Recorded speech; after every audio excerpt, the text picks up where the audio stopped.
Grocery stores versus supermarkets. What's the difference? Narrator.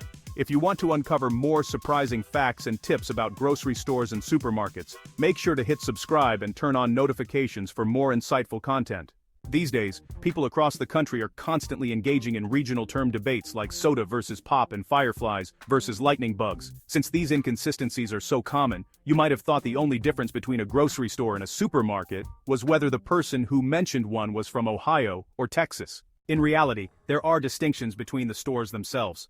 To start, grocery stores have been around for much longer than supermarkets. Back when every town had a bakery, a butcher shop, a greengrocery, and more, the grocery store offered townspeople an efficient shopping experience with myriad food products in one place. John Stranger, Vice President Group Supervisor of the food-related creative agency Evans Hardy Plus Young, explained to Reader's Digest that the grocer would usually collect the goods for the patron too. This process might sound familiar if you've watched old films or television shows, in which characters often just hand over their shopping lists to the person behind the counter. While our grocery store runs may not be quite so personal today, the contents of grocery stores remain relatively similar: food, drinks, and some household products. Supermarkets, on the other hand, have taken the idea of a one-stop shop to another level, carrying a much more expansive array of foodstuffs as well as home goods, clothing, baby products, and even appliances. This is where it gets a little tricky, because supermarkets carry many of the same products as superstores, the next biggest fish in the food store chain, which are also sometimes referred to as hypermarkets.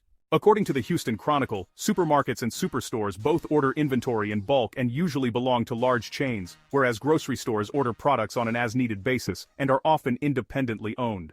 Superstores, however, are significantly larger than either grocery stores or supermarkets, and they typically look more like warehouses. It's not an exact science, and some people might have conflicting opinions about how to categorize specific stores. For example, Walmart has a line of Walmart Neighborhood Markets, which its website describes as smaller footprint options for communities in need of a pharmacy, affordable groceries, and merchandise. They're not independently owned, but they do sound like grocery stores, especially compared to Walmart's everything under the sun superstore model.